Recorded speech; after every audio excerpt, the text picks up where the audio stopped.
It's funny, it took me a minute to remember how to say that.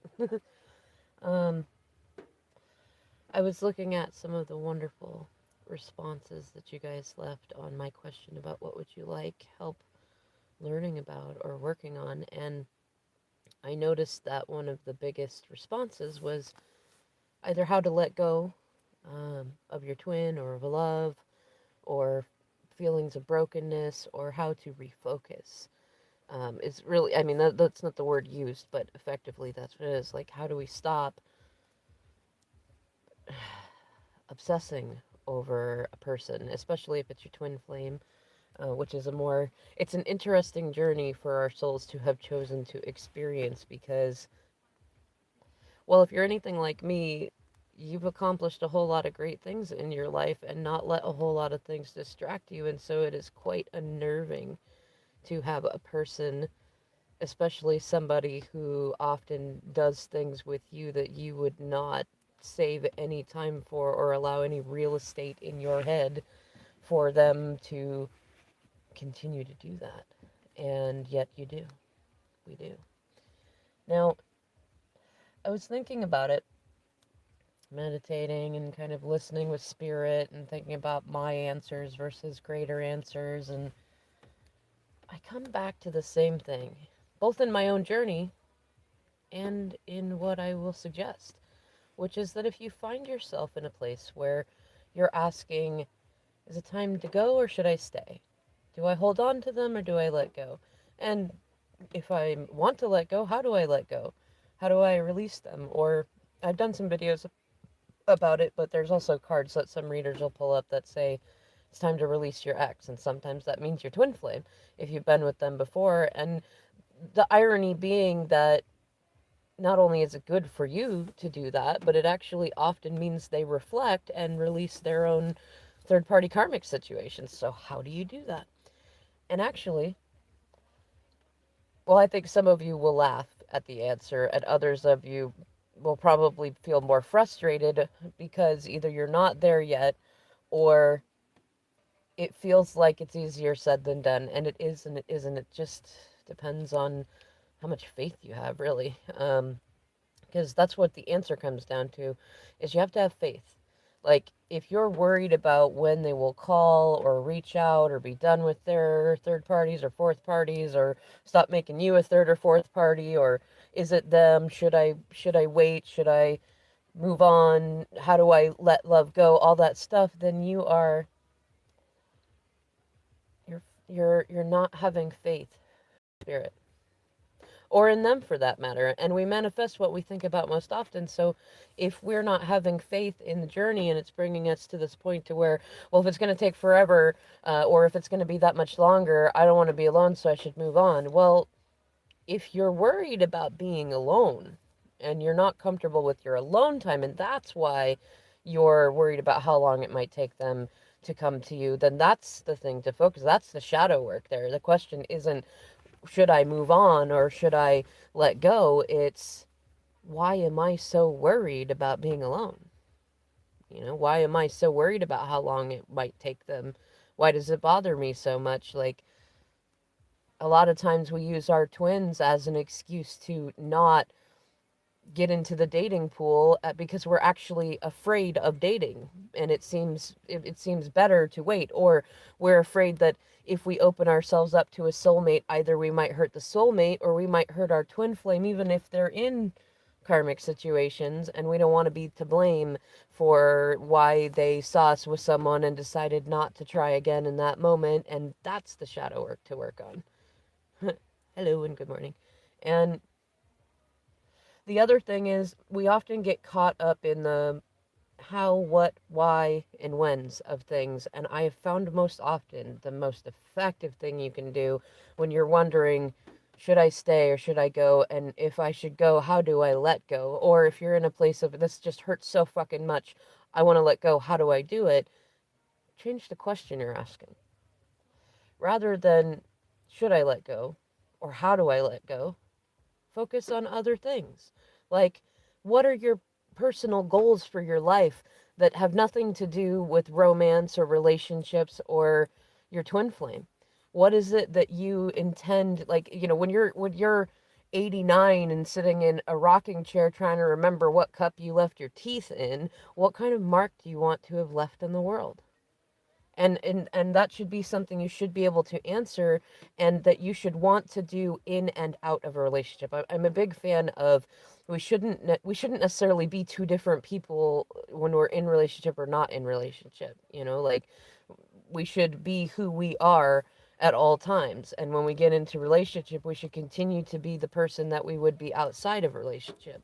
Now, granted, yeah, there are some differences in the ways that, you might act when you're single or when you're, in union or things like that. But in general, you should be who you are. And whether it's your twin or anyone else, when you're in a relationship, you should continue to be who you are. And sometimes I think we lose sight of that because we don't have other goals. I've noticed that most common, like more often than not, in twin flame groups and in a lot of comments that I see with other readers, is that we'll be so focused on what our twin is doing, and then we get into this lockstep with them to where we're triggering and triggering and triggering and triggering, and then we're like, I'm done and I want to let go, and I do this, and then we don't, and we go back into it. Well, that's because what else are you focusing on? Yeah, I mean, if you got a regular 9 to 5 and you do that stuff, fine, but can you advance your career? Can you get a promotion? If not, why don't you work on getting a job where you have career growth options? Or if you're steady enough, why not start a business that you really love that you can build that up and carry it to it? There are so many things that you can be working on that would fulfill you and keep you very, very happy, to the point to where you can heal enough that if they're not your twin, if they're really not, then you will heal, and you'll know that and you'll know that when you need to. You'll come across a point in time when you'll realize, wow, that really wasn't my twin, that was a karmic, and I really need, it was good that I was able to focus on something else and get my head out of that. And if they are your twin, then actually they're going to be keeping an eye on you because you're not giving them all the same attention that you were. And in the process of you glowing up, they're going to be like, wow, look at everything that she's doing, that she's accomplishing right now. And like, how is she doing that when I'm still so focused on us stuff or relationship stuff? And they're going to see that you're happy in what you're doing and go, I want that. Like, not just I want my twin, but I want what she has. And I know that she's built that on her own. And so I'm going to reflect that because I can see that she's happy and she's not heartbroken over me or somebody else. She's not worried about relationship stuff. She's working on herself and doing what she needs to do and glowing up. And I want that, and so there's many reasons to do that, but in any case, I think that's kind of the general thing that I've learned in terms of, like, we get so stuck in, how do I let go? Do I need to be mad? Do I need to be sad? Do I need to move away? Do I need to write them a big old letter about all my feelings and tell them off? Do I need to ghost them or block them or do all these things? And really none of that. It's all part of the runner chaser dynamic. Just change your focus. Refocus on something else. Do you have kids? If you have kids, how much playtime do you spend with them? Like, sure, you're probably taking care of their basic needs. If you're not, focus on that. But if you are you playing with them? Are you getting into their world? Are you taking interest in what they do just for them? And if you're already doing that, then let's say you either don't want to go for a career focus or you're good in your career area, then what else can you work on? Can you build a garden in your yard or on your apartment patio, or can you redecorate things? How's your social life? Do you have at least 2 to 3 healthy, active friendships with local people that you can go see on a regular basis, and people that you can call and text that aren't a romantic interest or an ex of yours? If not, focus on that. The more time that you spend focusing on things that you enjoy rather than trying to force yourself to do something that's either very difficult or icky to think about, you're going to get there a lot easier. And then you'll in the process, because you'll go back and forth, it's not like it'll just click. I can't tell you anything that'll just flip the switch for you. I wish I could, because then I would do that for myself. But again and again, I found that the best way to both manifest union and to be healthier and let go and do shadow work and things like that is to stop focusing on trying to force anything. Like, go towards what feels good. And if your relationship, whether it's with a twin flame or a soulmate or anything right now, does not feel good, and it's causing you to question yourself or to think about, should you stay, should you go, should you let go, should you hold on, should you wait a little bit longer, that stuff's not going to make you feel good. And it's not going to, even if you manifested union at this point in time when you're feeling that way, it would not be what you wanted. And once you get union, then what are you going to do?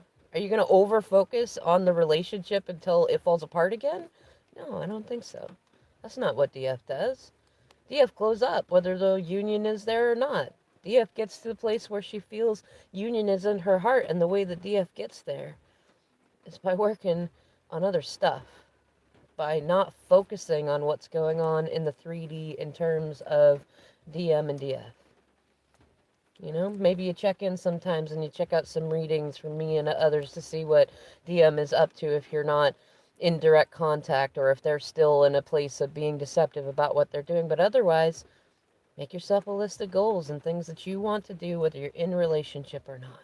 Work on things that are for you, and then branch out and work on things that are for your family and your community and your friends and things like that. That's where you get into figuring out what is your mission. And that's where you start finding your soul tribe and things like that.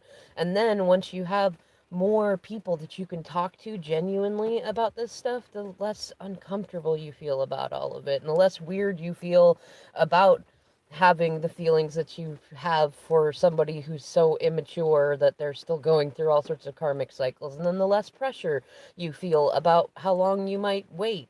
And actually, the less pressure you feel about how long you might have to wait, the faster it goes. Let's see. Let's see. You were saying, oh, there's a question. Let's say, I'd like to know. Oh, sorry. I'd like to know why so many people say, oh, he loves you. Others say he's not awake. Others say he's going to ring or text. Um, I'll just shortly answer that one here, and then that would be for a different video.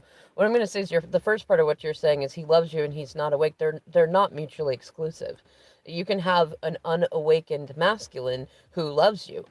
Like, there are plenty of them out there. That's what many twin flames are dealing with, is that it's not that they don't love you. It's that either one, they're scared of love in general, and the fact that they do love you scares them more than somebody who says that they love them and is lying or is toxic or something like that, because a lot of unawakened masculines are used to toxicity, and they know what, if they're with a karmic who is cheating on them or taking their money, that's usually very similar to how they grew up, and so they know what to expect. Whereas if you genuinely love them and you don't do those things, it actually scares them because it's unknown to them and they're waiting for the other shoe to drop all the time. And so they'd rather run from genuine love than to have it and enjoy it. They don't know how. They don't know how to do that. That's why they're unawakened. Like, they have not. The other thing is, the difference between an unawakened masculine and a divine masculine is that a divine masculine is conscious and aware of what they're doing and why. And they're intentionally doing their work as well. And it's not perfect. They're not like void of feelings or anything, but they can at least tell you, like, I do love you and I am afraid of love and I'm working on that. Whereas an unawakened masculine, they'll just push you away or say that you're crazy or pretend that they're happy with somebody else or things like that. But then you see all sorts of little signs and stuff like that, The other thing, is he gonna ring or text? Yeah. So that's the thing. Like, I see a lot of people ask that question in groups and on videos, is, are they going to call me? Are they going to text? Things like that. If you're in that space, then you need to not worry about that. Stop worrying about if they're going to call or text you. And I know how hard that is to do, but they're either they're not going to call and text you so long as you are thinking about that, because you're manifesting the energy of that being missing. If you're missing them calling you, if you're observing that they are not calling or texting or visiting, you're holding them out of place. The other thing is, if you're so consumed about why they aren't communicating or what it is that they're doing or when they're going to do it, you're not healing. You're focusing on things that are superficial and really don't matter that much. And you're going to hold them out of place so that even if you do get them, it's not going to be what you want. It might be breadcrumbing or a few some Easter eggs in there. It might be hot and cold or back and forth or positive pullbacks and things like that. Like, you're going to be riding the dragon if you that's where you're at. And it's more than likely, if you're in a place where you're asking, are they going to text me or are they going to call, or you're listening to readings where it says they're going to text or call and then they don't, or it isn't what you think it's going to be, and things like that, that's actually a reflection. They're not calling and texting you right now because they're not ready, and you are seeing your own reflection right there that you are not ready. Like, if you're not comfortable in the space and time in between things when you are not communicating with them, you're not ready for them to. And even if they don't know that consciously, their 5D self knows that, just like your 5D self knows that. And our 5D selves communicate with each other and go, nope, she's not ready. She's still worried about when you're going to call and text. And he goes, yeah, I know. He's still worried about what he's supposed to say, and he's afraid of rejection and this and that. And she's like, yeah, I know. I see that stuff too. And we're down here in our 3D selves when we're ungrounded and unconnected to that, going, oh my gosh, why aren't they texting or calling me? When are they going to do it? Maybe I should send them something. Maybe I should goad them into it or send them something happy. Or why aren't they doing this? Or why should I look at them? No, I don't want to look at them. Maybe I should block them. That's exactly what this video is about. Don't do that. When you find yourself in that energy, refocus. When you find yourself constantly asking, are they going to call? Are they going to text? Should I stay? Should I go? Do I let go? How do I let go? Refocus.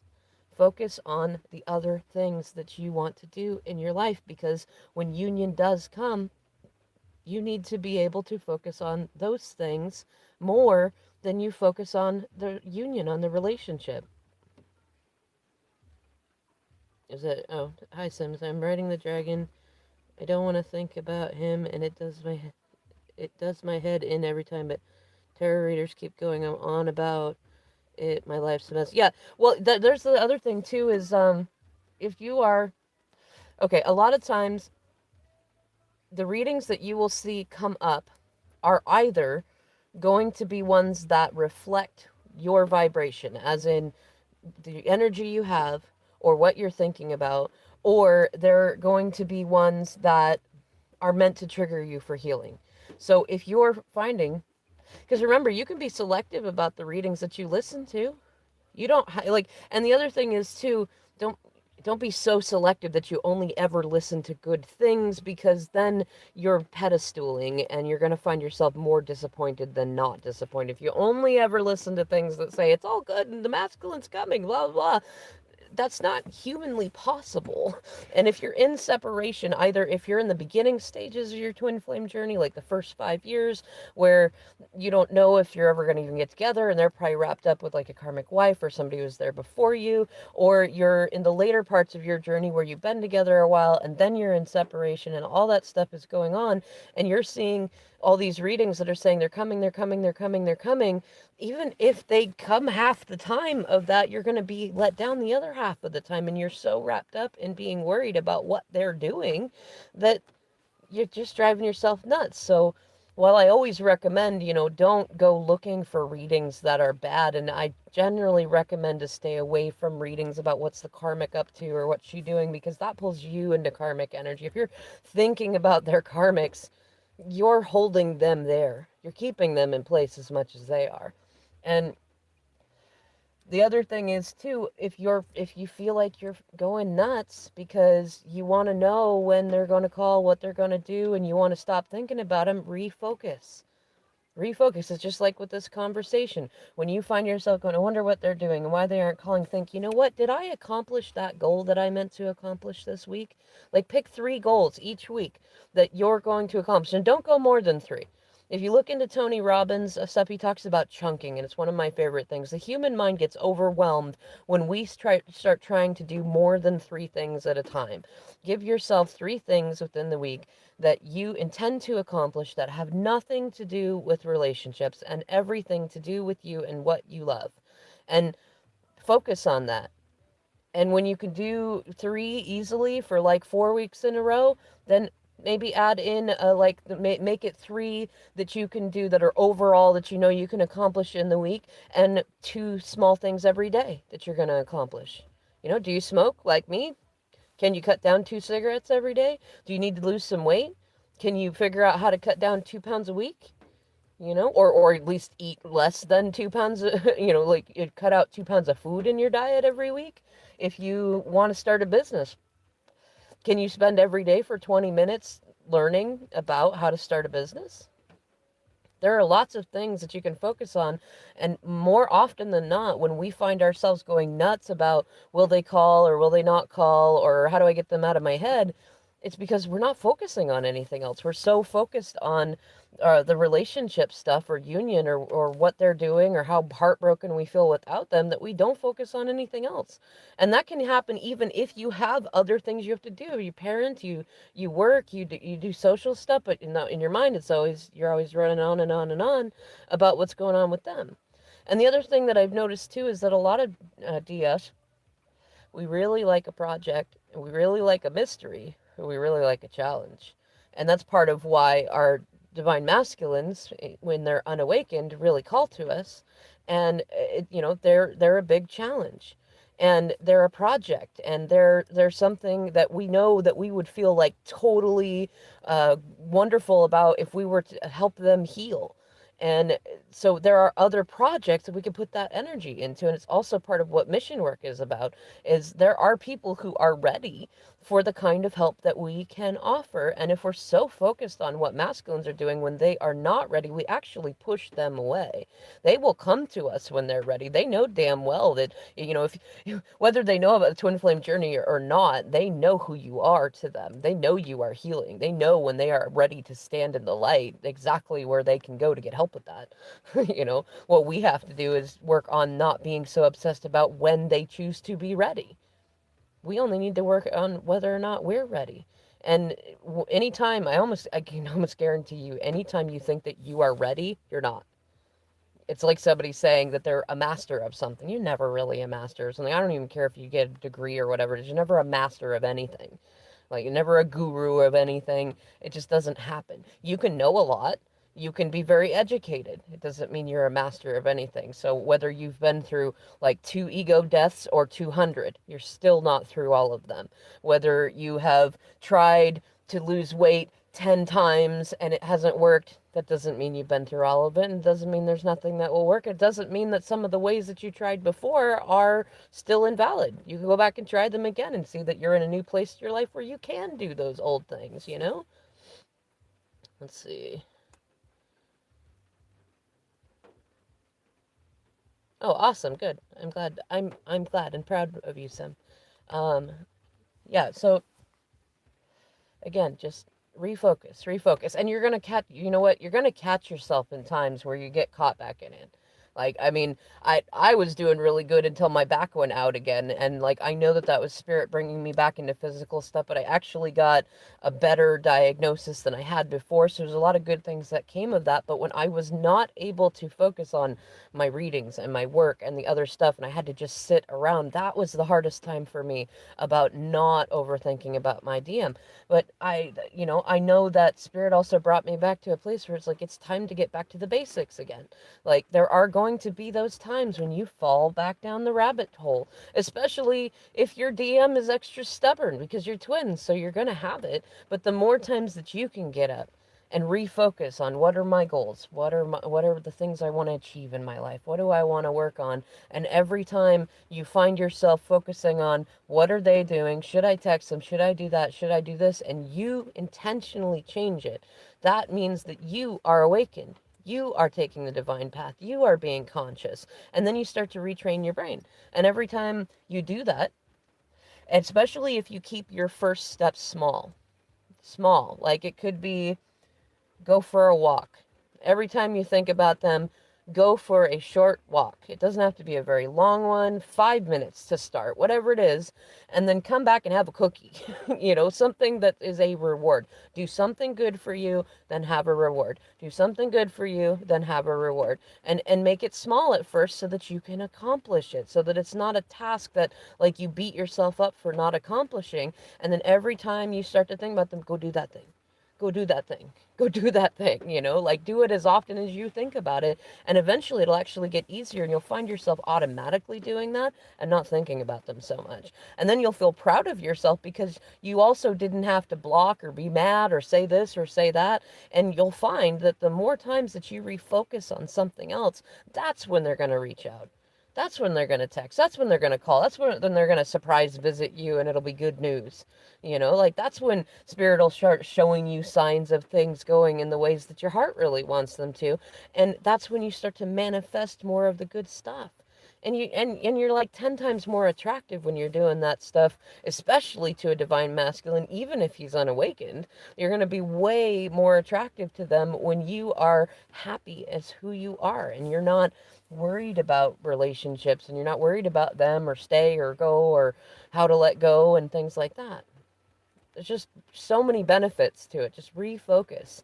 And if you get caught in what I call the graveyard of I don't knows, the graveyard of excuses, start making lists of things that you want to work on. Make lists of things that you're grateful for and that you would like more of in your life, and figure out how you can do that. You can bring them into your life yourself without another person, without needing something, because that's most of the time when we're thinking about what our masculines are doing and will they call or will they text. What's really going on is that we've attached our self-worth to our 3D connection with them. And it isn't until you start to recognize that it's just the over focus on them that's driving you nuts, not actually what they're doing. You can start to actually release that. And in the process, you will see your own Empress empire building up around you step by step. And you're going to be so proud of yourself that it really won't matter whether or not they text or call. And if they really are your twin flame, you're still going to love them. That doesn't mean you're going to take their crap, but you're still going to love them. You're not going to feel bad about what you're doing. And you're going to be that much more amazing to them and more amazed when in fact, they will change around faster than you think. Like if you start focusing on refocusing on other things, they're going to reflect you. When you're stuck in obsessive thinking and wondering what they're doing, guess what they're doing? They're obsessing about you and why they shouldn't call you or why they shouldn't try or what if they fail, what if they get rejected, all the same stuff that you're doing right now. So change the game. Be a more strategic player about it, but without being a karmic. Work on you. Glow up. Show them how it's done. Show them how it's done, Divine Feminine,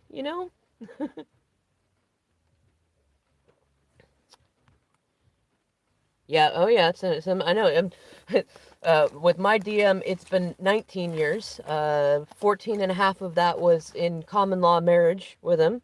And I don't say any of this without recognizing that it does seem very complicated. And if you're in the early stages of ending that relationship, it's not going to be easy right off the bat. Give yourself grace for that.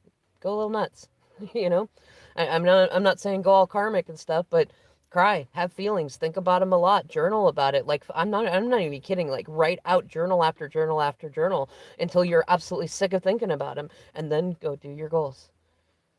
In fact, I would include in that journal, like maybe start out at the beginning of it, like make a list of like 9 things that you want to accomplish over the next 12 months that have nothing to do with relationships that you would do whether or not union was there or not there, that you want to work on, and then just leave it and just like vomit your feelings onto the paper for a few months. That's like the best thing I can tell you. And anytime you think about you want to connect with them or not, go to the paper, pen to paper, pen to paper, pen to paper. That's going to help you immensely. And it's going to help them immensely. And it's going to create a healthy amount of space and boundaries and also give you a place to talk about your feelings and the things you're going through.